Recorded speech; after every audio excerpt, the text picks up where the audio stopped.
Welcome, everybody, to the Great Relearning. I am Dr. Rob Williams, our host today, and with us in studio, all the way from over the pond, is Jeremy Lent. Jeremy, welcome.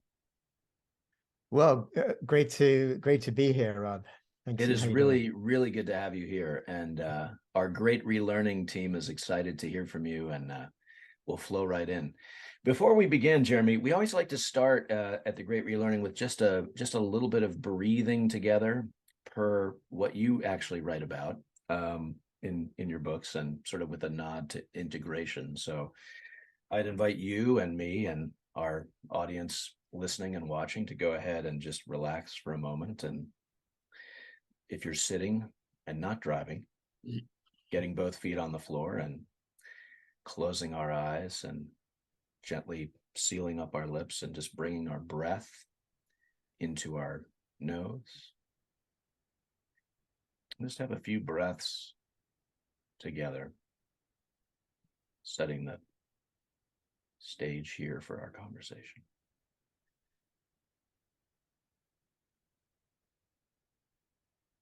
And with each exhale, just relaxing the shoulders, quieting the mind, setting our intention for this conversation.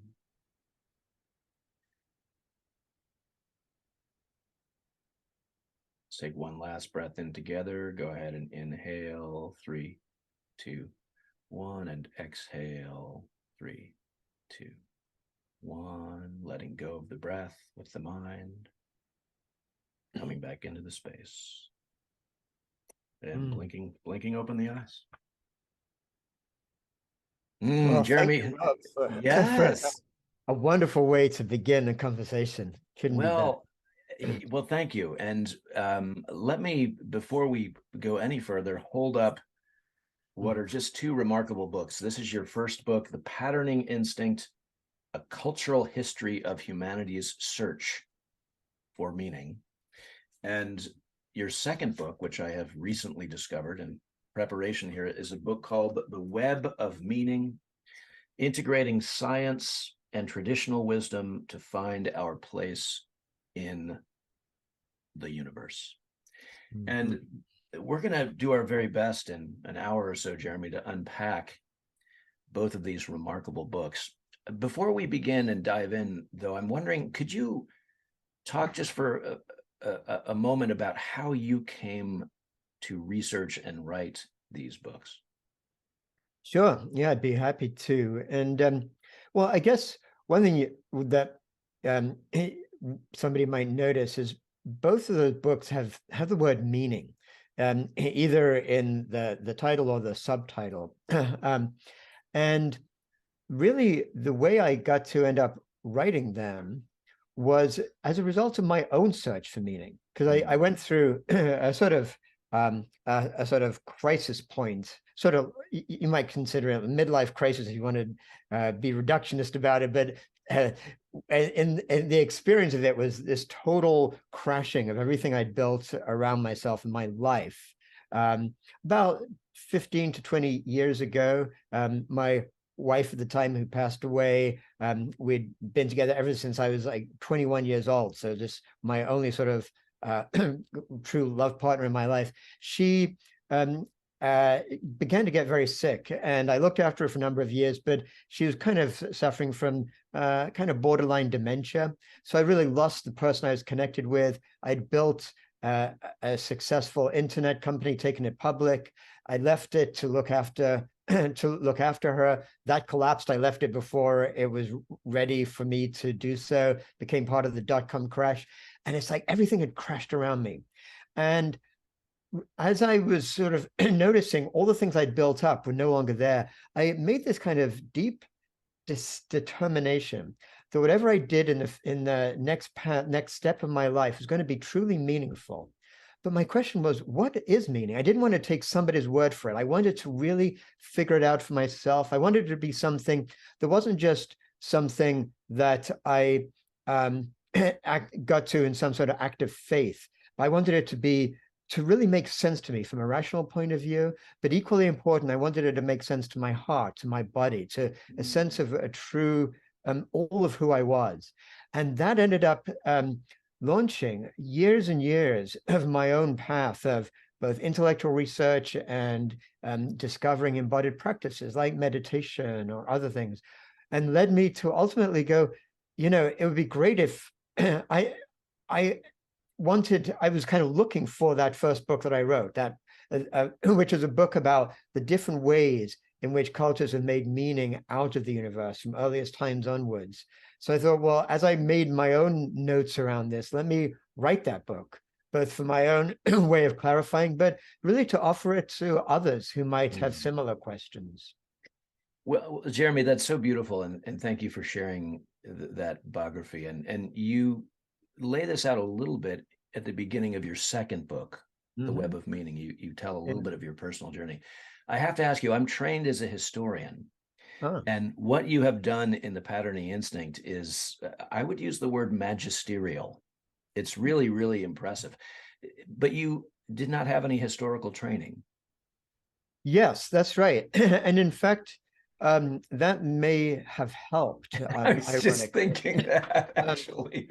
Yeah. And in fact, both of these books are deeply footnoted. There's almost, it's hard to find a paragraph that doesn't have a footnote, which refers to, usually I try it to be not just one, but more than one academic source buttressing what I have to say about it, which is interesting because in some ways it's like I wanted to make both these books deeply academically and scientifically rigorous.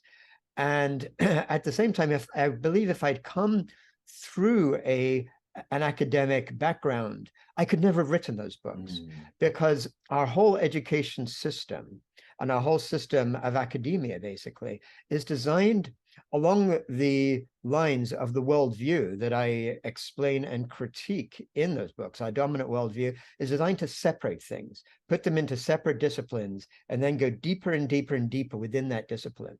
So if you're in, you'll have to tell me your experience, but from most of the understanding I have, and if you're in history in academia, just as if you're in any scientific branch, your sort of pressure is to specialize and go deep, deep, deep into one area. And then if you want to try to connect up another area, then maybe it's a real bold leap of courage to say, well, I'm a medieval historian, but I'm going to expand out to ancient history, or I'm going to go to more, and even that's considered like a big bold leap. But my books are about real deep integration of all different aspects of knowledge, whether it's history or philosophy, or basically neuroscience or anthropology, all these different areas put together in an integrated whole. And as an academic, that would almost be basically career suicide to make that kind of step, because you just open yourself up to so many different criticisms. Heresy. Exactly. Blasphemy, Jeremy. But as I did it, because I was very aware of the fact that I didn't have that academic background, it almost, I was under this compulsion to make sure that every single step I took, every single statement I made or proposition I made was really deeply researched according to peer-reviewed science, not just maybe some wacky intellectual who comes up with these ideas and oh good, I'm footnoting him. No, but this was peer-reviewed science, because I'm not expecting everybody who reads my books to agree with them, and some people might have their valid disagreements, but I didn't want anybody to feel that they couldn't trust the actual quality, the rigor of what I put out there. And so so that's the story behind that. Well, I'm a footnote geek. So I was in heaven reading both your books. I always read with two pens in a book, one to make my own notes, and then a pen in the back that tracks the footnotes. With the flow of the narrative. So, well, and just to put a pin in academia, I think it does speak to our current predicament. I would just make two quick observations. One is, yes, I agree with you. The relentless siloing of information into separate categories, separate silos, is a problem. And then the other thing you just touched on is just how reductionist we have deemed higher learning now, with its emphasis on the neocortex and rational thought, and only that which is measurable is true, let's say. Right. So it is a problem. It's actually two problems in one. But so we'll put a pin in that. I wondered if you could describe this phrase or this concept of cognitive history, because you Yes. frame up your first book, The Patterning Instinct, by saying this is cognitive history. What does that mean? Yeah. So um, usually when you put this adjective cognitive in front of some sort of discipline, what you're saying is that as you pursue the discipline, you're going to have a focus on the ways in which the human brain kind of works to actually manifest itself in whatever that discipline is. So if you look at, say, cognitive anthropology, it's like anthropology, but looking at basically how the human brain forms the different ways in which, for example, cave art might develop, or cultures might arise in different areas and different times. So the idea about cognitive history was to look at the way history has unfolded, but through the lens of cognition, which ultimately means understanding that history is not just a matter of stuff that happens, or stuff that happens, say, on account of our geographical or environmental contexts, but is also driven by the ways in which humans, and collectively human society, makes sense of the world around them. And so a big insight that arose from that first book, The Patterning Instinct, was, I sort of summarize it in this kind of simple way, that culture shapes values, and those values shape history. And that actually is quite a radical turn from what has become the sort of dominant way, the dominant progressive way of looking at history, which really, and many people might be familiar with, say, like the work of Jared Diamond, this great book he wrote called Guns, Germs, and Steel, where it was a radical departure in history. It's written now about maybe 20, 30 years ago. And basically what history up until then had been driven mostly by this kind of almost like this sense of European triumphalism, like the sense that was that there's something special about European culture, which is why we got to dominate the world, and let's find what it is that. And it was almost, it was sort of as if it was talking about cultural changes, but there was this deep underlying racist white supremacy sort of concept around it. And Jared Diamond, to his great credit, and others, other colleagues, others around him, began to say, actually, if we look at history from a more geographical perspective, we can find that it's not because there was something unique to European culture that it developed like that. It's actually more around how the geography of Eurasia worked, and looking at how different crops evolved in different ways, looking at how different animals were able to be domesticated, and that's actually what drove the pattern of history. It was a great breakthrough, and I sort of tip my hat to Jared Diamond for doing it in that way. But my book, it doesn't deny what people like Jared Diamond say, but it adds another layer. It says, in addition to that, there's ways in which, as cultures begin to evolve in different ways because of those geographical contexts, they also begin to make sense of the world in a different way. And as they do that, that actually the values that culture then become important to them actually has changed the direction of history, which is crucially important, because then we get to understand that the reason that the West became so dominant, the reason why our dominant worldview today came from the culture of Western Europe, essentially, and the ancient Greeks before then, is not just a matter of, well, Europe happened to be closer to the Americas, so Europe got there first, but there's actually an underlying set of values that the Europeans brought with them that was very different from those in other cultures around the world. So beautifully said. And having taught Guns, Germs, and Steel, Jared Diamond's book for many years, the subtitle of which is The Fates of Human Societies, or The Fate of Human Societies. Mhm. I was thinking quite a bit about his book as I was reading yours, because Yeah. I think you're right.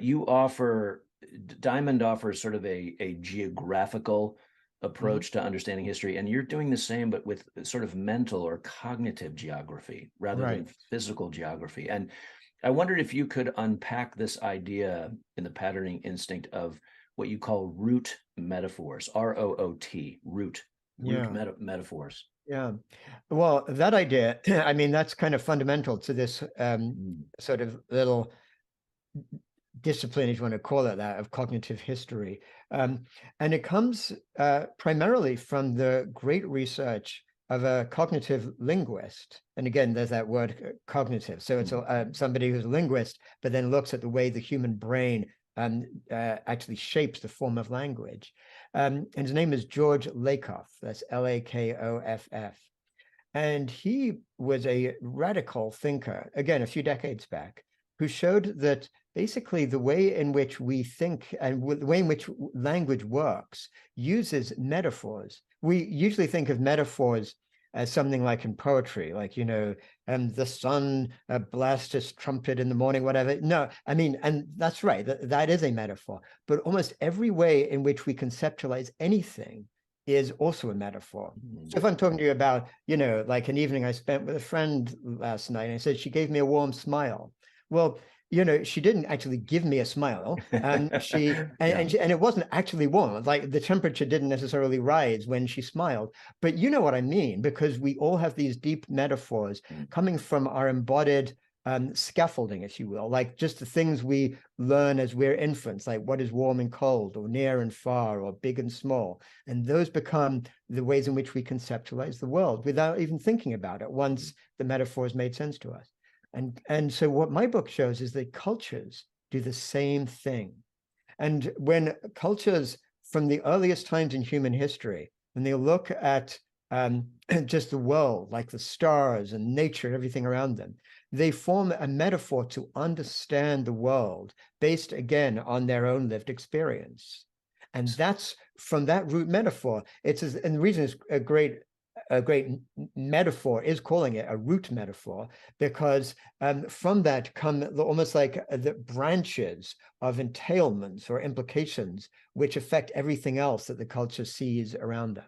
Yeah, civilizations are fertilized quite literally by their root metaphors, or they emerge organically, perhaps is a better way to say it, out of their root metaphors. I think at some point in your book you quote that famous aphorism, fish seldom think about the water in which they That's swim. right. That's right. And so what you're doing here in the patterning instinct is pushing us to think and to feel more deeply into these root metaphors that shape literally how we move, how we flow through the world.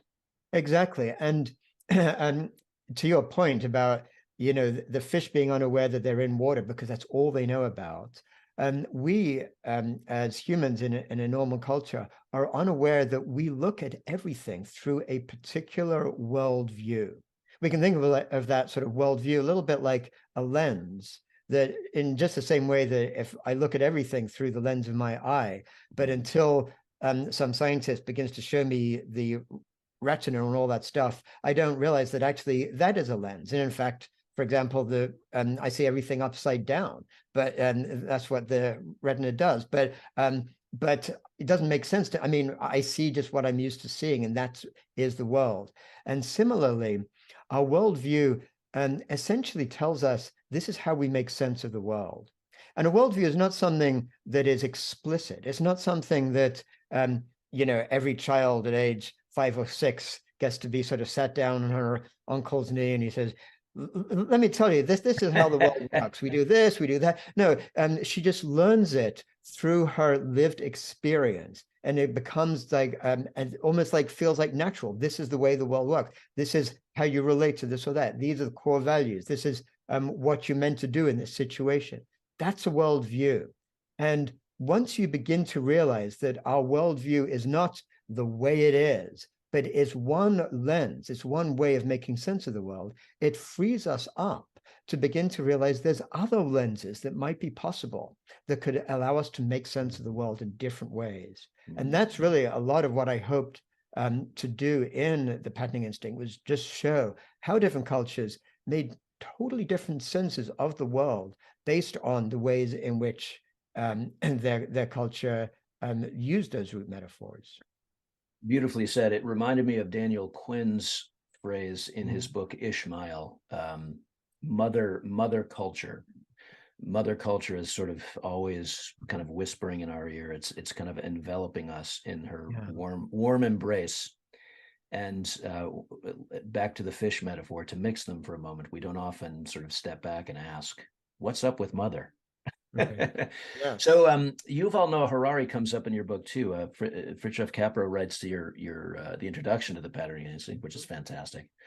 And I've always been intrigued with Harari. He's a very interesting and these days somewhat provocative of a historian. But he describes in his book *Sapiens* the reason why Homo sapiens, we humans, have been the planet's most successful species, let's say, is because we've been able to construct essentially collaborative flexibility around shared stories, or what he calls shared fictions.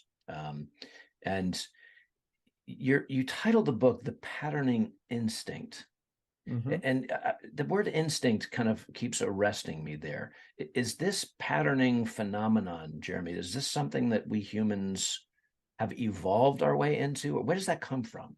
Yeah, that's a great question.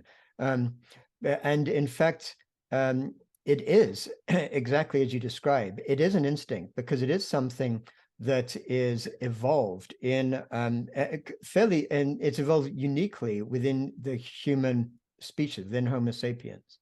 And so what that means basically is that if you, to a certain degree, basically every mammal has a certain patterning instinct within it. You can think of the patterning instinct really as to some degree a function of the prefrontal cortex of the brain, which is the part of the brain that kind of puts all the different parts together. So it's the integrative part of the brain. It takes things like our felt senses, our emotions, our memories, and it actually connects it all in a way that no other part of the brain is connected to allow certain patterns to emerge. So every mammal has that to some degree, but humans and our the ancestors of Homo sapiens, the hominid ancestors, over millions of years, as we found ourselves in the savannah, separated from the forest, we lived in a much more dangerous and a much more changeable environment. And what was interesting is that we developed more and more sophisticated prefrontal cortex, primarily for social complexity. This is kind of interesting because it didn't develop in order for us to understand the world in a better way. It developed for us to actually understand each other in a better way and develop really complex societies. But as a side product of that, it enabled us to actually conceive of things in a more, using what's called our conceptual consciousness, like a symbolic consciousness. And that's the part of our brain that does this patterning. So the reason we can call it an instinct, and we can see that, is that when an infant's born, one of the first things their brains do, and this has been, again, shown by neuroscientists studying this, is they begin to put patterns into the sounds around them. And nobody tells that brand new little infant, like, now I want you to really work hard on trying to figure out this language, because language is really important. Of course, that doesn't happen. Instinctively, she hears sounds, she relates it to touch, she relates it to her own experiences. And as the months and then years go on, she begins to develop the ability through instinct to understand her own culture's language. And then as going on in years, obviously, then begins to develop an understanding of her own culture itself and how she or he can become part of that culture. So that's why we can really understand it as an instinct. And I do think that Harari's conceptions and mine align quite closely. The only one significant difference I'd have from Harari is, well, he calls them fictions, which is a kind of a great way to get people to sort of wake up a little bit. Oh, wow, I can't believe we construct everything based on something that's not even true. I had a little trouble with the notion of fiction because I view it more as a lens, because it's not like the thing is not true, but when we recognize we see things through lenses, we can recognize that actually we may be able to actually develop a deeper and a more sophisticated understanding of what is true by looking at different lenses. In just the same way that if I'm taking a picture of a scene in a field or whatever, and I'm using a camera on a tripod, and I take a picture of it. It's not a fiction. It's a particular view of that reality from one perspective. But if I have another camera to the side and I take another picture, I might see something very different. And of course, if I put them together, I might be able to get a three-dimensional, a much deeper understanding of the reality than if I just looked at it through one lens. Beautiful. So would you say then that instinct in some ways trumps both reason and emotion, or are those three related?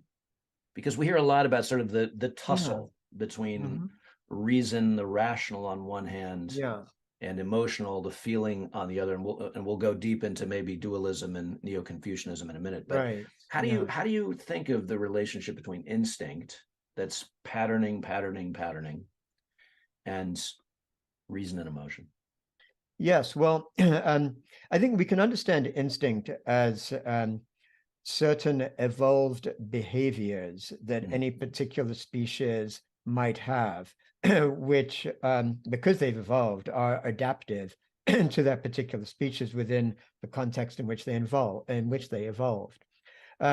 Feelings or emotions are deeply related to instinct, in the sense that there's ways in which mammals, including humans, evolved to make sense of the world and to react in appropriate ways. Reason is something that really was as a manifestation of this more developed patterning instinct that humans evolved versus other mammals. And in my books, I feel like the best way to make sense of those distinctions is to look at them as really kind of two different forms of intelligence, or two different forms of consciousness that I label animate intelligence and conceptual intelligence, and similarly, there's an animate consciousness and a conceptual consciousness. And the reason I think that's important to understand is, first, it's very consistent with the leading theories of neuroscience. Some of the greatest neuroscience researchers in this area, people like Antonio Damasio and others, have all, in many ways, they come to the same understanding that there's what they might call a primary and secondary consciousness. But there's two different forms of consciousness. What I call conceptual is the one that is more uniquely human, and the other one, animate consciousness, is what we share with other animals around us. So feelings are a core element within animate consciousness. There's other elements within animate consciousness, just what we do actually even below our level of awareness, like homeostasis, the ways in which our bodies work, the ways in which we can react instinctively to things. There's a whole array of animate consciousness. It's important to recognize that that is something that we share with the rest of life, because it almost becomes a bridge for us to recognize our connectivity with all of life.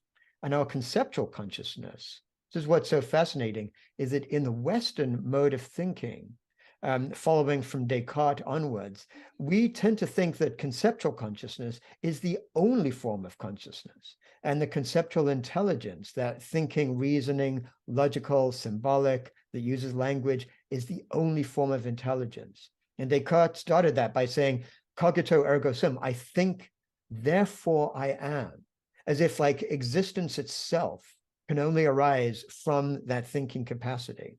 And that, I think, is a major form of the disconnects and what ends up being like imbalance and pathologies within our dominant culture, coming from that split, that is almost as if saying animate consciousness, animate intelligence has no existence, has no validity or intrinsic existence of its own. Mm. Yeah, and as I was reading about animate consciousness, of course, my mind drifted into the concept of animism, and every living thing being imbued with some kind of a life force, some kind of a spiritual, in the sense of sort of both respiratory and perhaps supernatural, spiritual force. And this, back to the university for just a moment, it does seem that our universities these days are very top heavy with regard to conceptual consciousness versus the animate. And that's maybe a topic for a separate podcast, but it did get me thinking. Can you take us back thousands of years, as you do in the patterning instinct? And you just mentioned Descartes.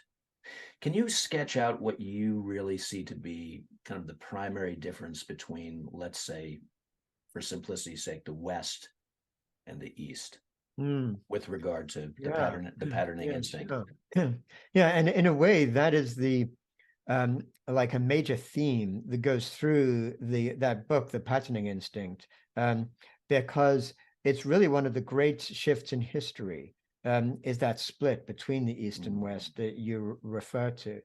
And we can see it, I really think it began about around 500 years BCE, before the Christian era, with the rise of the ancient Greeks in Europe, and with the first beginnings of what we now think of as sort of traditional Chinese culture, with like Daoism and Confucianism in China.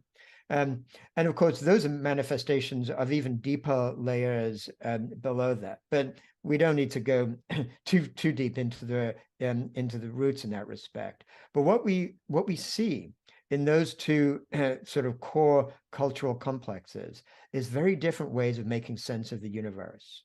And I've talked a little bit about this Cartesian, this sort of I think, therefore I am. What was ironic about Descartes is that he thought, as he was trying to build his philosophy, that he was shedding all preconceptions. And he wanted to really say, okay, I want to start from the very beginning. I'm going to get rid of all historical baggage and really try to find reality as it is. And the irony is he didn't realize that he was looking at everything still through the same lens of his worldview. So what he thought was foundational was actually just a restatement of what had been sort of explored basically 2,000 years earlier by the ancient Greeks. And really, we can see Plato as the most important voice that set this dualistic way of making sense of the universe going in the West. And what Plato did is he came up with this concept of basically a split universe, a universe where you had a material world and you had a different domain of perfection. And in that different perfect domain, everything was fixed. Everything was eternal, and everything was sort of sacred. That's where sort of divinity existed in the universe. And the real world, the material world, was like this kind of sort of sad attempt to be some sort of manifestation in physical terms of this perfect world. And by nature, by definition, it was imperfect. In fact, it was corrupted, and it didn't work as well. And the whole notion was to try to get back to that perfection of the good, the ultimate good of that divinity. And along with that split world, Plato saw a split human, where we had our minds, that reasoning, that conceptual consciousness was what linked us to divinity. So it was through reason that our soul was able to connect with that eternal understanding. And that's where things like mathematics was this perfection, always eternally true. But that reasoning mind was housed in this kind of polluted body. And the body was the part that was corrupt and was going to die. And when we died, our soul was liberated to go back to that domain of perfection. So this was this dualistic split that basically Christianity inherited, and then added this notion of God, really just as a trapping around Plato's original ideas. But in the East, in Chinese thought, which then really transmuted to Japanese culture as we know it today, or Korean culture. So it's like ended up becoming all of East Asian culture. It's a totally different way of making sense of the universe. And there, rather than seeing divinity as being in some separate domain, they basically saw it as within everything around them. And they called this sense of the way the universe manifests in the world, they called it the Tao, which really just translates as like a path or the way. So it was almost like saying like the universe shows itself, it manifests in the world in this way. And the path of the human being, the sort of sage or whatever, was not to try to separate his mind from the body and leave it all behind, but to actually harmonize with that way. To actually recognize that human beings were not, they weren't like unique because of their divinity. They were unique in the sense that they were able to kind of connect the earth with the heavens. And they were, in fact, the Chinese graphic for a human being is basically the earth and the heavens in one integrated whole. That's what they understood a human being to be, which led to a very different way of relating to society, of relating to what existence is, and relating to how to act on society, how to act on the living earth. Neo-Confucianism. Neo meaning new. Our great relearning community is very taken, I think, with this emergence of Neo-Confucianism. Can you say just a few words about that?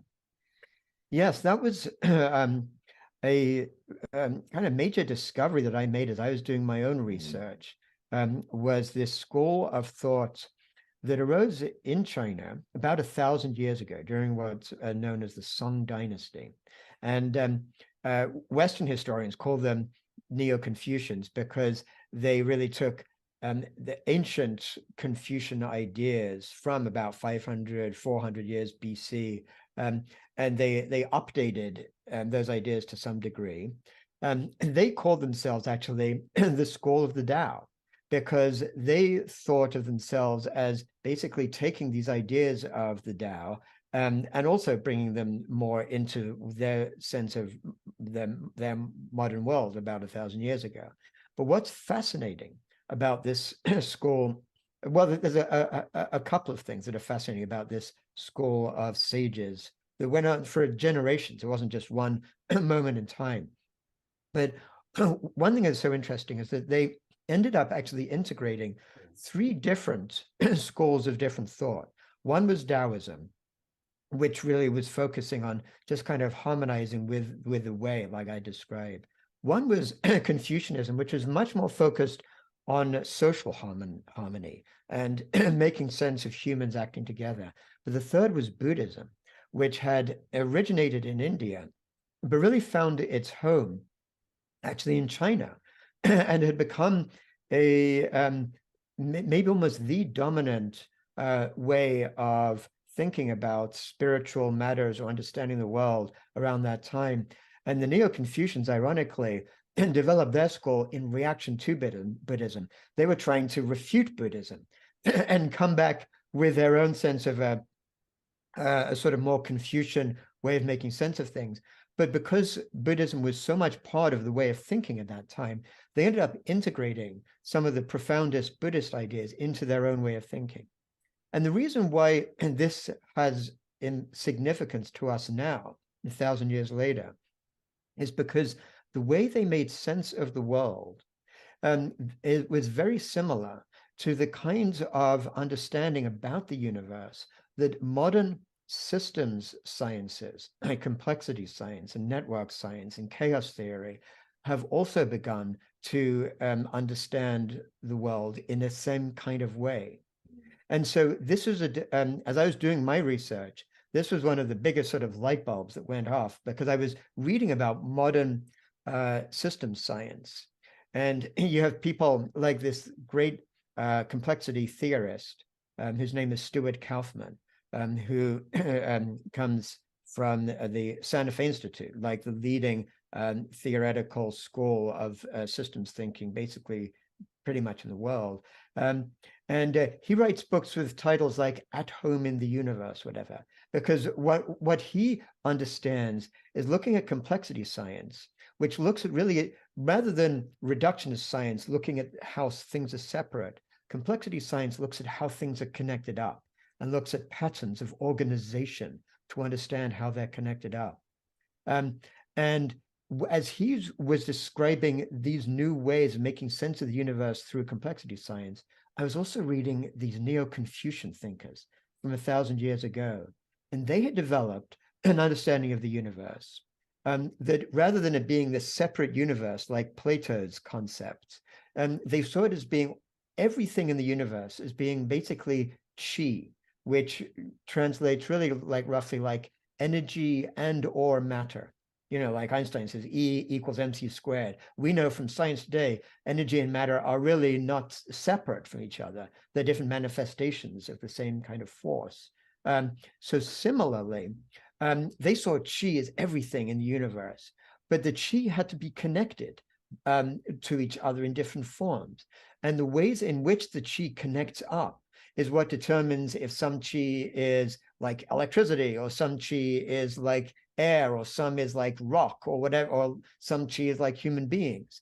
And so the patterns of organization are critical. They called the word they used for patterns of organization was Li.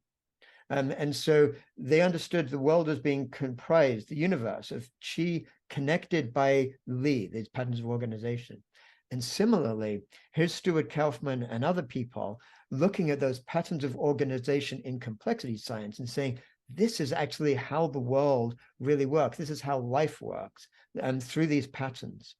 So the reason why that is so critically important is because then we get to see that it's as if the wisdom that these Neo-Confucian sages developed when they looked at the world through this lens of Li and Qi could actually be applied to our understanding of the world as it is based on our modern scientific interpretation.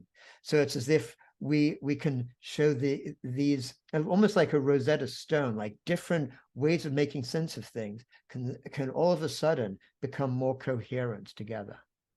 So beautiful. And one of my favorite elements of the pattern and instinct is how you bring Neo-Confucianism up into the present with chaos theory, and it's so fascinating. Could you just say a word about my favorite concept from this part of the book, Wu Wei? This idea of effortless effort. I just love, and it reminded me of Csikszentmihalyi's concept of flow, which some of our audience may be familiar with. But what is Wu Wei? So Wu Wei is basically a fundamental Taoist concept. And so as you'll recall, I talked about how in original Chinese Taoist ideas, they looked at the universe as the way in which the Tao manifests itself. And what they got to see was that all other animals and life around them seem to be in harmony with the universe in their particular ways, the ways trees grow, or the way birds fly, or whatever it might be. And they call that Wu Wei, which basically translates as sort of non-purposive action. So it doesn't necessarily, some people will translate it as inaction or no action, but that's really not the correct way of understanding it. It's more like action that is not goal-oriented, that just goes with the flow of whatever it is that's happening. And what they saw is that humans had lost some of that. We sort of go against the flow. And they had a term for that, which is like the opposite of Wu Wei, which is Yu Wei, which basically meant purposive action, goal-oriented action. And the insightful listener to this conversation might go back to, oh, isn't that like that prefrontal cortex, like that symbolic way in which humans act, going sort of against that animate consciousness? And the Taoist kind of understood that. They didn't have neuroscience terminology for that, but that's basically was their theory of civilization, was that humans, as they developed Yu-Wei, which now from a neuroscience context, we might call that more advanced prefrontal cortex. They said humans went against the flow of things. And that's how language developed and civilization developed. And we kind of lost that connectivity with deep nature. And the Taoists saw the path of the sages really trying to shed that Yu-Wei ways of being and thinking and getting much back into the flow. But what I found so fascinating in Neo-Confucian thought is as if they took it to one level further, because because the problem is if you try to shed everything that human conceptual thinking arises, well, you get into problems. First off, you're in sort of battle with yourself because, as I mentioned earlier, each of us as human beings have a patterning instinct. So that leads us naturally to Yu-Wei ways of thinking. So it's a bit of a paradox because our own Wu-Wei as humans leads to Yu-Wei, which goes against the Wu-Wei. So what do we do with that? And similarly with civilization now, like an environmentalist or somebody who really cares about the destruction of our living earth, as I do. But it's very easy to look at that and say, we got to get rid of civilization, just like the Taoists said, get back to when we were hunter-gatherers or whatever. And then a reasonable person might respond, we can't do that. There's 8 billion of us on the earth. Give us a break. Like, what kind of a ridiculous idealism is that? So we get stuck. And what I found fascinating in Neo-Confucian thought, and where I believe we can learn that and apply that into modern ways of relating to these concepts, is this notion of like an integrated consciousness. Rather than saying Wu-Wei is good and Yu-Wei is bad, or in the West, where we said Yu-Wei is good, like our cognitive and conceptual intelligence is good and Wu-Wei is bad, like you can't trust your emotions, whatever. What about if we try to look at ways to integrate those two into a more harmonious whole? And the Neo-Confucians did a great job of that. And they even developed this concept of what they called Chung, which really we can translate as more like integration or deep, authentic integration, which means not sort of excluding one part of who we are as whole creatures, but bringing them all together, which means really when we have feelings, not viewing them as separate from our thinking cognition, but actually looking at how can we sort of connect those up? How can we basically be mindful about our feelings and be embodied in our thoughts and see everything as a collective whole? And I think that is a path that leads to potential great shifts for our society and for ourselves as human beings. It's such a powerful integrative metaphor, Jeremy. And I'm reminded of mind, body, spirit, or what some call flow, and how we tend to separate out those three in the West. But what you're calling for here, as the Neo-Confucians did, and perhaps the quantums and the chaos theory is calling us to do now, is to really look at integration. And that's a beautiful segue actually to your second book. But before we get there, I wanted to ask you on the patterning instinct, just one last question. Could you speak to the emergence? I'm going to name drop 3 moments in human history and ask you to sort of connect these back to the patterning instinct. Agriculture, the Neolithic Revolution. So really we can see agriculture as one of the great steps of that separation of the human way of living from the rest of non-human nature. So as human beings, we live for 95% of our species history. We were nomadic hunter-gatherers in working together in small bands. And our way of making sense of the world was based on that. And the core metaphor those hunter-gatherers used was really seeing nature more like as a giving parent, and they would just go from flow to flow, a very intimate way of relating with the world. With the rise of agriculture, we developed a sense of separation between humans and non-human nature. We put up fences, and the very word agriculture itself is sort of almost like cultivating the fields. Like we'd cultivate here, wild nature was out there, and it was dangerous and it was scary. And along with that came similar separations within human society. A farmer who got to be lucky or worked a bit harder and ended up gaining more possessions, and those who missed out, rather than sharing with them, they maybe would get employed. They'd be kept out through fences of the field, which would lead to this, the first time in human history where we got to value things like possessions and hierarchy, and power imbalances between gender and male and female, the rise of patriarchy. All these happened with the rise of agriculture, starting for about 10,000 years ago, but over millennia becoming the dominant force in human experience. Yeah, some like my old friend Kirkpatrick Sale see the invention of agriculture as, humans' greatest mistake. I'm not sure I'd go that far, but it's yeah. So the patterning instinct and number 2, monotheism. There's been a lot of conversation about what do we make of monotheistic religions, Judaism and then Christianity and then Islam? Yeah. How does that fit in here? And so monotheistic religions are so dominant in our world today that it's natural for people to just think, well, isn't that's the way in which we make sense of the world? That must be the way it is, because everywhere you look, there's monotheism, and they just differ by the some of the cultural attributes. But everyone seems to agree there's God somewhere, and we got created by God and God.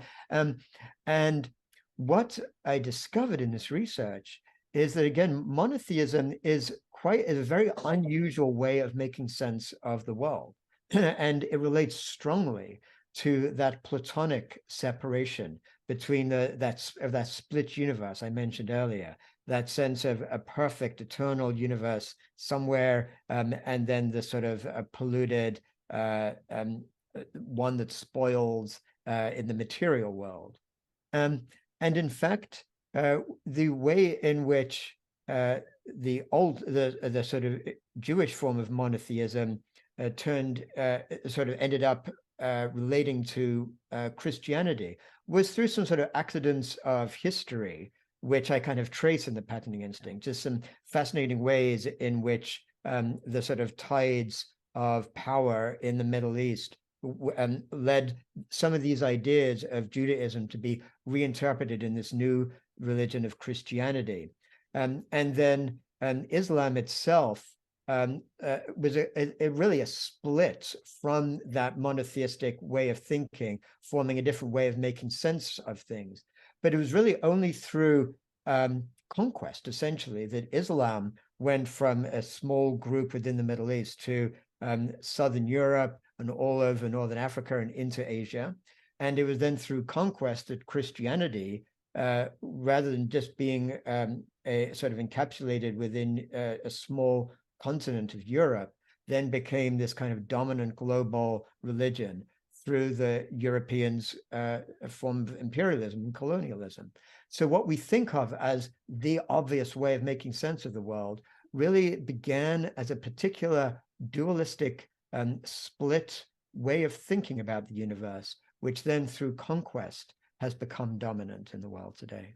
Yeah, so interesting. One of our community members was asking, is monotheism the greatest single scourge of humanity and in history? And it's like, well, yeah. In fact, and I do have a chapter in the Patterning Instinct saying something like that.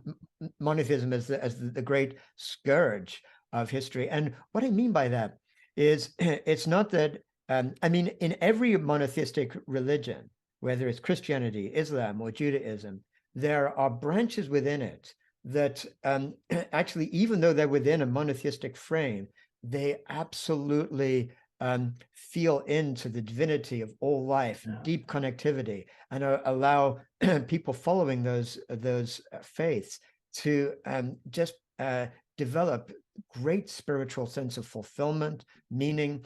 And so at this point in history, I certainly don't view any of those major religions as being antithetical to what I consider to be the most important spiritual values in the world. And so I just want to make that really clear. But what I think we can look at from a historical point of view, when we look at the dominant ways in which those religions manifested in the world, is that it led to this form of absolutism. Because if you believe that the universe has one God, and that God gave us one set of precepts that we have to follow, whether it's Christian precepts or Jewish precepts or Islamic precepts, then it logically follows that those who don't follow those precepts are bad. They're heretics, and they don't understand the true one way of being. And so you either need to convert them, or you've got to like somehow get them out of the way, because your particular God tells you this is the right way to do it. And what we see in other forms of faith and sense making is a much greater sense of pluralism and diversity, where there's almost any ancient form of religion other than monotheism saw gods as being local to places, and saw different places having spirits and divinities. And if you even ended up conquering another area, rather than say, you know, we're right and we're wrong, oftentimes the conquerors would try to make peace with the local divinity in that area, so that the divine power wouldn't come and act with retribution against them. Yes, I was recently in Jerusalem, and I was so struck by exactly what you've just described. Every street sign in Israel, Palestine is labeled in 3 different languages: Hebrew and Arabic and English. And it was such an interesting reminder of our attempts to find diversity within the monotheistic tradition, if you will. So interesting. So true. And in fact, really, we can think of Jerusalem in many ways as being like ground zero for that absolutism of monotheism, where all 3 of those great monotheistic religions clashed right in that place. And while so many people view it as such a sacred place, personally, when I've visited it, and by the way, by background, I'm Jewish, and as a teenager, I spent time in a kibbutz in Israel and went through this place of like really feeling into the meaning of what that felt like to me. But now, as I go back to Jerusalem, I see it almost as an incubator of that monotheistic intolerance, and I find it very difficult. I felt it was I felt very conflicted about being there. And to your larger point in the book, and there's whole universes happening outside of those 3 monotheistic traditions, right?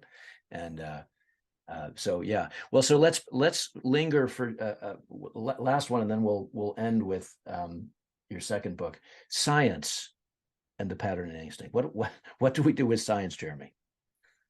Well, science is also so fascinating in this context of this kind of arc of history, and because what we think of as science today, the very word itself gets kind of misconstrued in many ways, because science itself is really a way of making sense of the world that, again, developed in Western Europe around the time about the 17th century with the scientific revolution.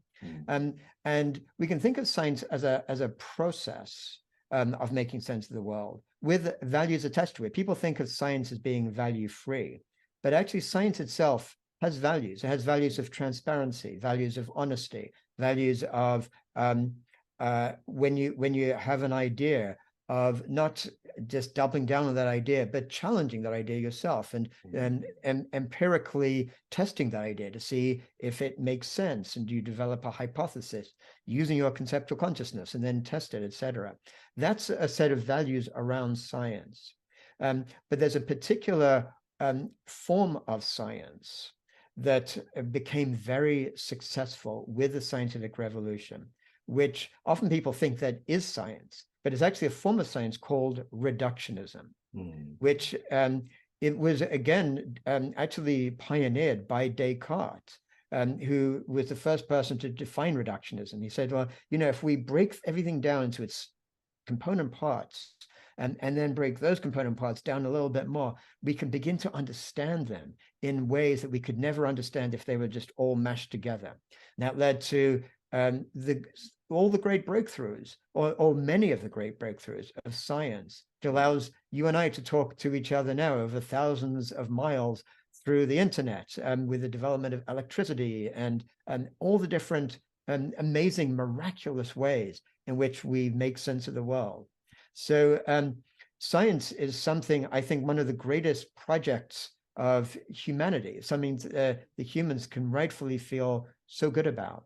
And at the same time, this reductionist way of making sense of things by breaking them down into little parts was so successful that over generations, people got to believe that reductionism is not just a useful way to understand certain things in a certain way, but is the only way to make sense of the universe, and that any other way to make sense of the universe must therefore be wrong. So leading to another form of this absolutism, a little bit like monotheism, where then you get what I call ontological reductionism. Ontological meaning like really sort of relating to an understanding of existence itself. And so ontological reductionism means somebody who says the universe itself can only be understood by breaking it down into those component parts. Any other way of making sense of it is just wrong and misguided. That, I think, is a fundamental error of our Western mode of thinking. But in recent years, within science, so this is not anti-scientific, but sciences like complexity science, systems sciences, network science, chaos theory, multiple layers of sciences, and looking at the Earth like as a system, Earth system science, all of these say actually the connections between them are just as important, which is where what is so the profound implications of this is that if you look at science just from that reductionist lens, then you see it as being fundamentally contrasted with spirituality, because you can't measure spirituality. You can't like break it down into some little part and say, here's the particle of spirituality. So spirituality goes out the door. It doesn't exist. But once you look at the world from a system science standpoint, you begin to see that breakdown between science and meaning or quality or spiritual understanding is just another conceptualization that we've created. It doesn't actually have real existence. Yeah, and the subtitle of your second book, The Web of Meaning, is Integrating Science and Traditional Wisdom to Find Our Place in the Universe. And it seems fitting that we perhaps end our conversation here today with just a few minutes of meditation on your second book. You ask 6 questions in the table of contents. You organize the whole book around 6 questions. Who am I? Where am I? What am I? How should I live? This is my favorite one. Why am I? And where are we going? Why did you write a second book, Jeremy? Pattern Instinct was such a tour de force. Why this book? Well, thank you. Well, originally, as I was doing this research over many years, I really intended those 2 books to be one book, because we can consider the patterning instinct as like a historical diagnostic, if you will, looking at the ways in which cultures have made sense of the universe to the present time. But at the same time, I was beginning to realize that there is a certain different way of making sense of the universe that, per the subtitle of that book, integrates science with traditional wisdom. So obviously the books, as the books enlarged, became clear that I couldn't fit it all into one book. They're very much, The Web of Meaning is very much a sequel to the patterning instinct, because the patterning instinct takes us to the present day essentially and looks at our the results of this split worldview, the results of this dominance of reductionist thinking, leading to an imbalance between human civilization and the rest of life on Earth, and the grave the grave implications of where that might lead us in our future. What the web of meaning does is it shows that it's possible to actually look at the world through a integrated worldview, which could, if enough people began to share that way of thinking, actually redirect the human trajectory to a much more harmonious path.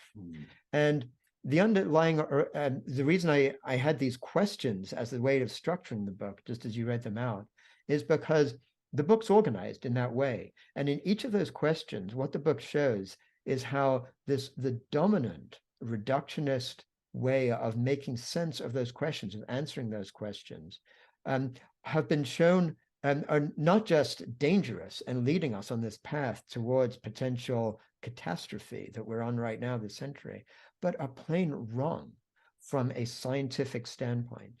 And so in each of those categories, sort of just as we've been hinting at through this entire conversation, I've been showing how the findings of modern systems sciences lead to the same deep insights around our deep interconnectedness within ourselves, with all other people and with all of life, that other spiritual traditions like Buddhism, Neo-Confucianism, Daoism, indigenous wisdom have been pointing to for millennia.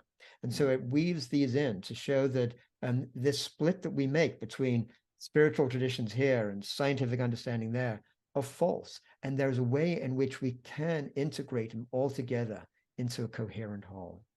Yeah, it feels your second book much more personal.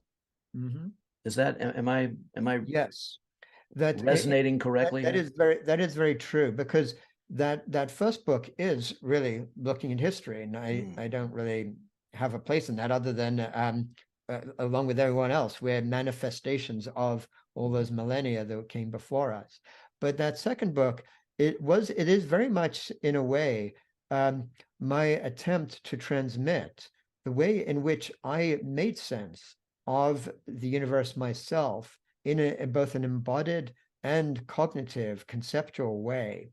In the 10, 15 years or so of research that I put into it to form these two books. So it felt very much like an opportunity for me to share with others. This is how I personally have come to understand the world. And basically, I really live my life ongoing according to the values that I express in that book.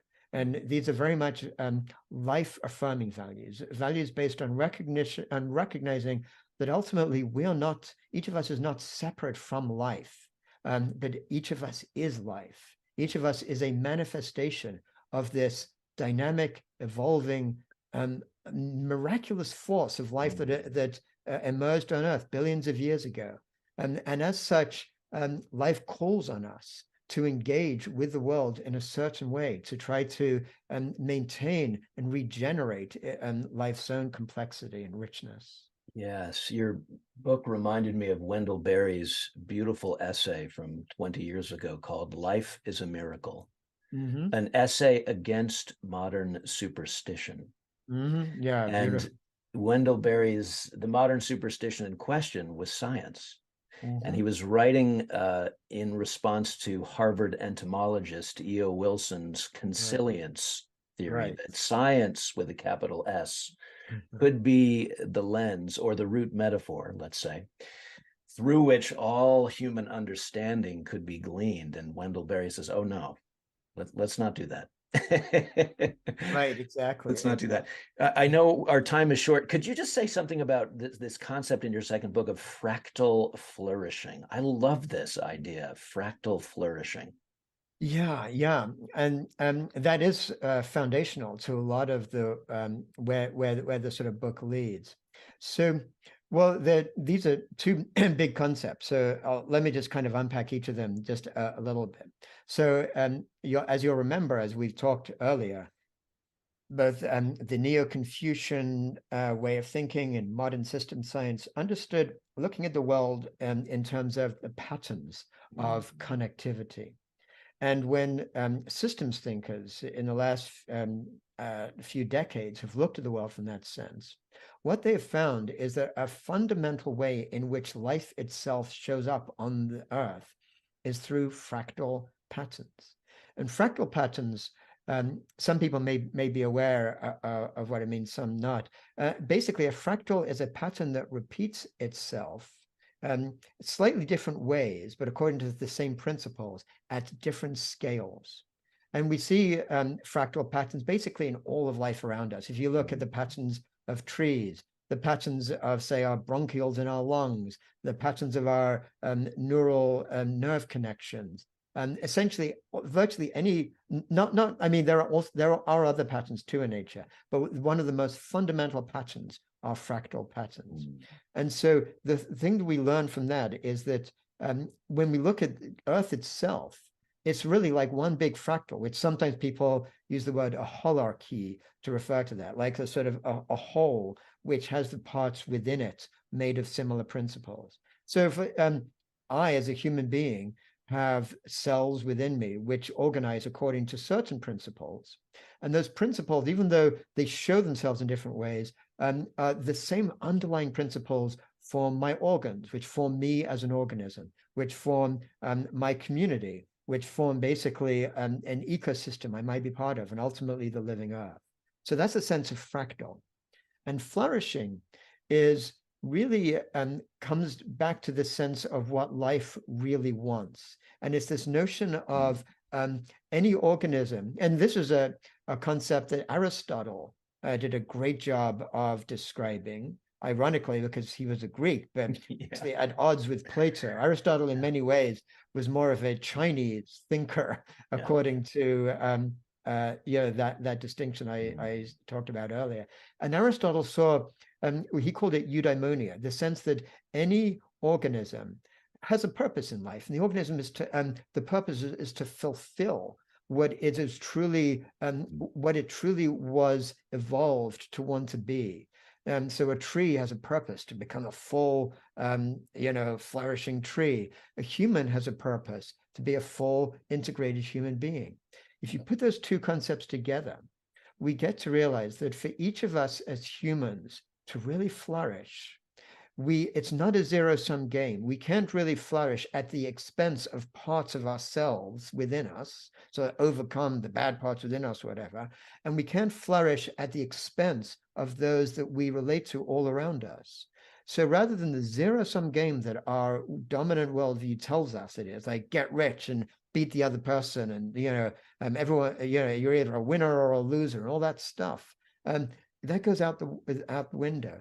Fractal flourishing shows us that actually each of us gets to truly flourish when our society is flourishing, when the living earth is flourishing, and when all the different parts within us get to be honored and can flourish too. And that's the path that can lead us to a very, very different future for humanity. So beautifully said. You begin your second book with the story of Michael Douglas's Gordon Gekko, the Hollywood character who famously or infamously said, "Greed is good," right, back in the Oliver Stone's film of the late 80s. And you end, and if you'll indulge me, I love the way you bring the web of meaning to a close, if I may. Mm-hmm. You write, you're talking about the complex dynamic set of reactions that resonate through the collective consciousness of humanity. And you say there are two crucial implications as you end the book. First, you write, there is a sense of empowerment. However inconsequential our own actions might appear in relation to the massive forces driving our world, we can have faith that their potential resonance extends far beyond what we are able to visualize. And second, there's an awesome responsibility that adheres to the empowerment. The way in which each of us chooses to engage with the world, no matter how insignificant it might seem, matters. With each of the choices we make, the words we speak, the actions we take, we are playing a role in either inhibiting or catalyzing the great transition our society needs if we are to bequeath a flourishing world to future generations. Mm-hmm. I almost wept when I read that, Jeremy. It was such a beautiful way to end the book. And last question for you, because I know time is short. We are the great relearning. What advice would you give to our audience who are interested in bringing these sensibilities. I'm just going to use the phrase fractal flourishing because I love it. What advice would you give us? And maybe you can speak out of your own experience. What are these practices, protocols, values that you can suggest for us as we close here? Yeah, thank you. Well, I think the advice I would give is to engage with these practices, really looking for this potential for deep integration. And so when we do our own personal practices, whether we're engaged in meditation or just trying to become better human beings, whatever that might mean to each of us, that means when we find parts within us that we feel are either parts of our dominant conditioning that we want to overcome, or parts that seem to lead us towards feeling separate rather than connected with people, rather than see those parts as being these kind of bad things that we have to get rid of or overcome or transcend, is actually saying, yeah, this is all parts of me that arose in different ways, to try to fix something, to try to help me, maybe at early times in my life, whatever it might be, and looking at how we can integrate those parts, honor each part, and let them be part of that bigger coherent whole of who we are. And similarly, when we look at others around us who might seem to come from a different set of values, might be we're thinking or acting as enemies of life, or acting as part of this kind of destructive machine we see around us, to then recognize that they themselves have parts within them that want to feel good about life, want to actually feel good about themselves, and look at ways in which we can relate and connect with people on other sides of some political or ideological divide, rather than see them as enemies. And in each part, always to ask this question of, what can I do really for the benefit of all life? And if we keep asking that question and deeply investigating what that means, I feel we can all actually begin to work together to potentially transform the direction our society is going in right now. So beautifully said. Well, Jeremy Lent, where can people find out more about you and your work, the patterning instinct, the web of meaning? Yeah, well, sure. Well, I would offer two different directions to explore. If you're just interested in my work in particular, just go to jeremylent.com on the web, and you'll be able to find out more about those books and other things I'm doing. But I also invite people to check out a network of people from around the world who share these ideas of looking for what we call deep transformation of our society. And if you're interested in that, so just click onto www.deeptransformation.network. And you'll find a great network of thousands of people from around the world connecting around these ideas in ongoing conversations, and live meetings we have, etc., to really explore what's possible to transform our world towards that more integrated and sustainable and flourishing future. Beautiful. And we'll include both those links in the show notes. Jeremy Lent, appreciate you so much. One last quick question. Are you working on anything new in terms of I am books? actually, yes. I'm working on, really, you can think of it as like the third book of the trilogy, if you will, which is actually looking at this notion of, if we were to live our lives as a collective human species in this way of fractal flourishing, what would our society actually look like? And a number of people from around the world have come up with this term that I have totally adopted. I love an ecological civilization, this vision of what a civilization could look like if, instead of being built on exploitation and extraction and wealth accumulation, if we're actually built on setting the conditions for all people to flourish on a regenerated earth. So my next book is actually to look at what that actually would mean in terms of every aspect of our civilization, whether it's economics or technology or finance or education or law, governance, and seeing like it's possible based on the research people have already done and actions people are already doing in the world right now, it's possible to visualize a totally different kind of civilization that could actually work for everyone to flourish. Well, amen to that. So be it. Well, Jeremy Lent, we appreciate you so much. Thank you for giving us your time today, and good luck with this new project. Thank you, Rob, and thanks for great questions and great conversation. I so enjoyed it, really. Thank you. Us as well. We'll talk soon. Bye. Bye.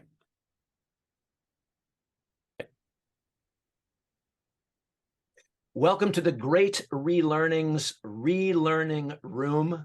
We've got Michael and Ian and Philip Baldwin assembled from around the world to briefly reflect on Jeremy Lent's conversation, his two books, The Patterning Instinct and Web of Meaning, and what that might mean for Homo sapiens, who we are, where we have been, and where we might be going. Gentlemen, welcome. Thank you for being here. So I have to say, I so enjoyed my conversation with Jeremy Lent, and I felt like we could have talked for hours. We kept it to just over, 75 minutes. But I'm so curious to hear your reflections. And Michael, if you want to maybe blow us in. Well, first of all, I thought it was superb. I thought Jeremy was fantastic. I also have to say that I think, Rob, your interviewing is fantastic too. Just great. And I was really pleased that you asked Jeremy how he came to this decision to really dive into meaning in life, because I was so impressed that he took all that suffering that he went through, that huge loss or losses that he went through.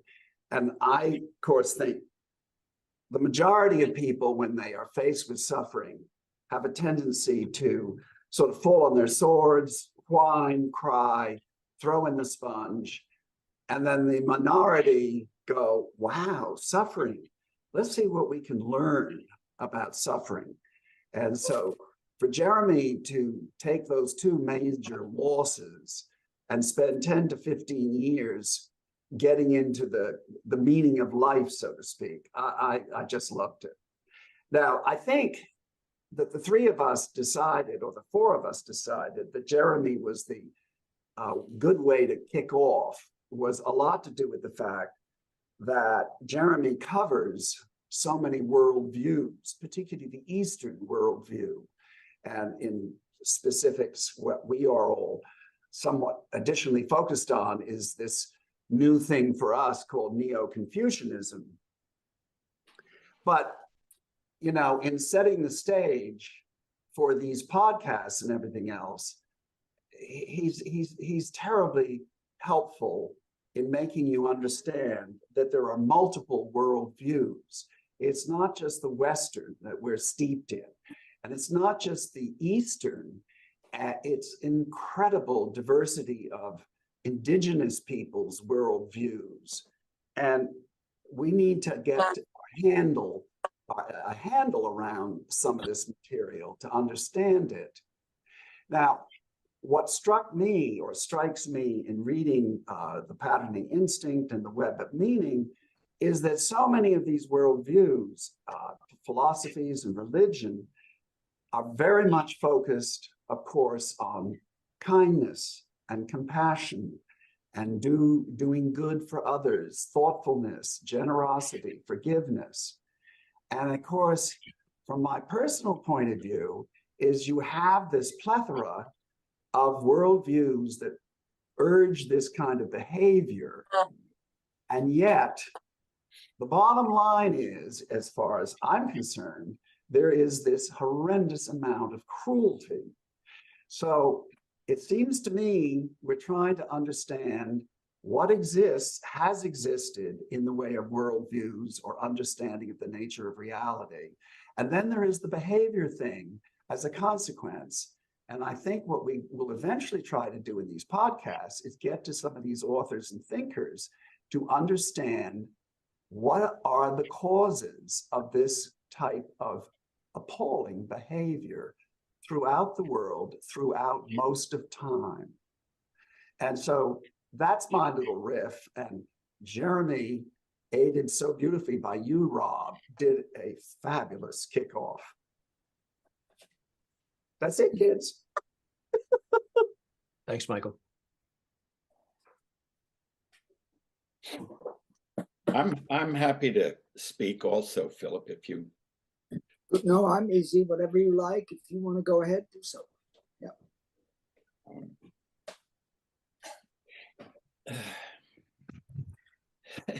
As I said before we sat down, I'm not sure where to kick off. So if you have something you want to say, you should say it, and then maybe I can come up with something. Well, okay, fine. I think, first of all, once again, Michael, you have done a beautiful job of sending the arrow to the bullseye of the conundrum which we face. And so much of what Jeremy imparts takes aboard all of these strands that feed into our story. And for me as a Westerner, obviously, totally, deeply embedded in my DNA is the whole Western tradition. It is, of course, fantastically enlightening to get ever more deeply engaged with some of the other worldviews, which run so far from our own. And as we've addressed before, the whole Eastern emphasis in very much great measure on the value and importance of the larger community versus the prerogatives of the individual is a driving factor. And the Neo-Confucianist story, which even though I've read it twice and am listening again audially in the car, it takes a while to get through because in fact it's quite alien to our worldview. Yeah. And I have to admit, a great deal about it is enormously appealing, enormously, shall I say, more balanced than our particular view and tradition. And of course, once again, you scratch your head and you think about the role of monotheism and its antecedents and predecessors and so on. And you have this great dichotomy, which we've been struggling over for, I guess, thousands of years, if you take the whole planet in the round. And Jeremy does a beautiful job of pointing out all these different points in the constellation. And based on everything I've been able to read and learn up to now, the biggest aha has been this Neo-Confucianist idea, which strikes me as deeply more nuanced and more reasonable somehow than our own. And what can I say? Except obviously expressing great admiration for Jeremy and putting this all together in the same package so eloquently, is how can we bring that aboard? How can we bring aboard some of the deep thinking in Neo-Confucianism that seems to be largely alien to the Western worldview? And of course, the elephant in the room is that the Western worldview has, at least for the moment, taken over the planet. I'm not quite sure what to add further in the context of what we've just been saying. Other than you're on a boat, Philip. So to say that we should bring Neo-Confucianism aboard makes me very happy. nautically oriented people have this Yes. habit of expressing a great many things in terms of boats. Well, and that brings us back to Jeremy's point about root metaphors, doesn't it? Yeah, I love that. I love that. Yeah. Yeah, I just quickly, I too, Philip, was really taken with Jeremy's deep dive into Neo-Confucianism, which I knew a little bit about, but I've sort of flagged it. I put a pin in that just to kind of spend some more time in conversation with Neo-Confucianism because it's so fascinating. We're going back to is it the Song Dynasty, 9th century? Correct. You know, these people were awake. Yeah. Yeah. While we were, sending Vikings. Well, he points out in going to the Song Dynasty and the origins of the Neo-Confucianist movement, which stretches roughly from the 11th to the 14th century. He points out that it's formed as a reaction to Buddhism, which was the dominant Mahayana Buddhism, which was the dominant religious force at the time in China. So it's very interesting that this, what we call Eastern, which is an outmoded way to speak, religion, it integrates three great traditions. Daoism, they called themselves the new Taoists. First, the Neo-Confucianists, and unspoken, here we are, we're superseding for our own civilization Buddhism, but Buddhism isn't really thrown in the trash bucket. It's integrated. And then about monotheism, we all hit on monotheism. But Jeremy made a very sensitive point. I did something I never do, which is I re-listened to the interview.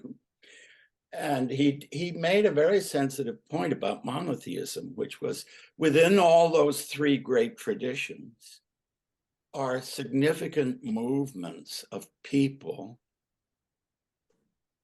who want to honor the idea of interconnectedness and the mystical, the spiritual, which is the unifier of human beings. And so I tip my hat to him, because having for decades had it out for monotheism as a winding tapes inside my own head, I also recognize, for instance, Paul Kingsnorth, who began life as an environmentalist, is now an Orthodox Christian. Yeah. Now we have to ask ourselves, and hopefully the four of us are going to be able to talk about a Paul Kingsnorth interview at some point. Why did he do that? And I think the reason is, and maybe this is something that I'm not entirely sure we got out of Jeremy, but we might have, because Rob had to cover 1,000 pages worth of writing. The key thing is, how do we bring the spiritual back into the material? Does this solve Michael's problem of cruelty? If we can do it in a new way, and perhaps balanced with science, the true science, the kind of science Carlo Rovelli talks about, who was also one of our informants, which is science that doesn't make a religion of itself. Right. It has a limited purpose to understand material events, nature. And as soon as it's becomes scientism, claiming open and shut, we got it, we nailed this puppy. This is contra the scientific spirit, which is always about doubt. There is no final statement. So I do think science has to be part of whatever integrated solution we come to. And I didn't get how Jeremy's cluster of sciences that he thinks will be helpful to this process of integration: complexity science, chaos theory, systems science, and so forth, networks. He mentioned networks. That's all about how do we relate as human beings and to nature, the rest of nature. I shouldn't say to nature, the rest of nature. How do we do that? Science has a role in that. And that's what's interesting, I think, I think all three of us found the what he calls the Neo-Confucianist thing, is it provides a religious platform that can somehow be integrated with the science platform as described by Rovelli. Yeah, wow. And Philip, please. Yeah. I was just going to say this, the word religious is a slippery slope sort of word, because of course the relationship between spiritual, religion, and institutional is complicated. And so if we look across all of these things, as soon as we get, and that's one of the things that I find so fascinating about Paul Kingsnorth, he's joined not just a spiritual tradition, he's joined a religious tradition, which by definition is institutional, with established rules and regs. And some of that is complicated, at least for me, because my knowledge of these things is not exactly full of fun. And so, as Ian was trying to say about how do we integrate these things, it's so about this issue of balance. Any kind of tradition, you got to have rules and regs, otherwise you can't maintain the tradition. Any kind of spiritual practice, you've got to have rules and regs, or you can't do the deal. All of this stuff has boundaries, rules, regs. And that's what I think part of what we found so fascinating about Neo-Confucianism. It enters into a conversation outside of what we're used to in discussing where these things are situated and balanced. And I'd like to pull out of my hat a perfect example, but I'm not thinking of it right at the moment. Anyway, maybe that got us off the point. I hope not. Well, I think we've laid a few things on the table in the relearning room. Yeah. I'm a historian of words, as I know you all are, and the word religion comes from the Latin religare, which means to bind together. Yes. And even better, the word spirit comes from the Latin spira, which means breath.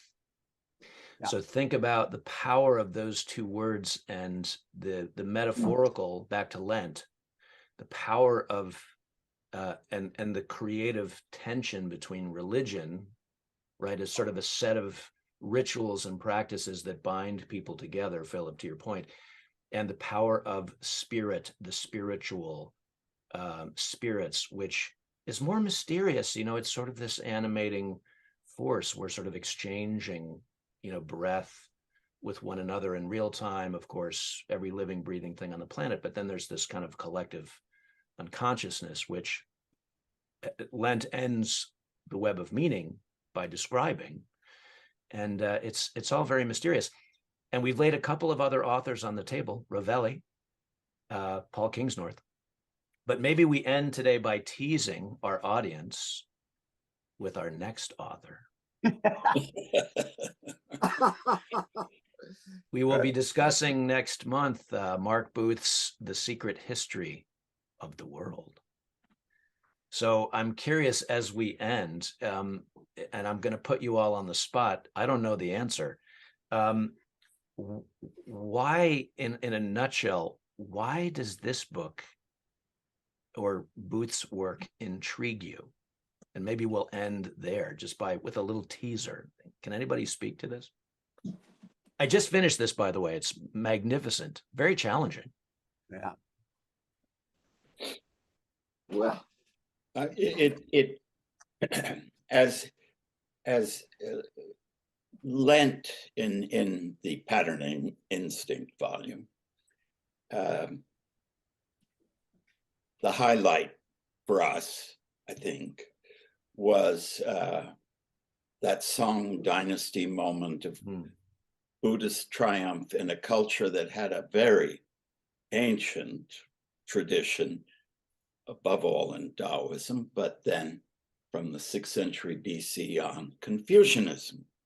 In other words, they'd been around for at least 1,000 years, and in the case of Daoism, I suspect a great deal longer.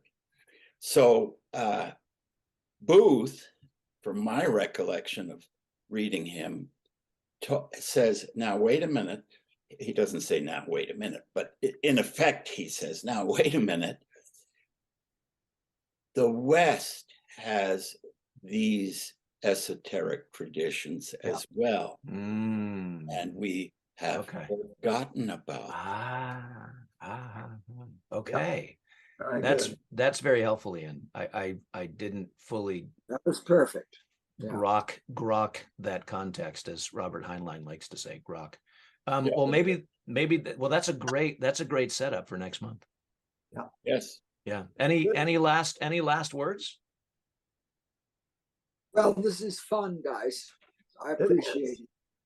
I enjoy being with you all, and I reiterate what Michael has said about Rob's weaving us together. It's a masterful effort. Well, that's kind. Cranky old fuckers. Well, that's kind, and maybe that's a good segue. The very end of the Web of Meaning, Jeremy Lent's book, the last section is called New Threads of Meaning, and the question Lent asks, it's the last question in the book, and this maybe we can direct to our audience here as we wrap up. What is the sacred and precious strand that you will weave? So a good question to ponder as we flow into next month. Gentlemen, thank you all for joining us in the Great Relearning Room, and I look forward to our next guest, Mark Booth, The Secret History of the World, and that will be our next episode of the Great Relearning. Right. Good.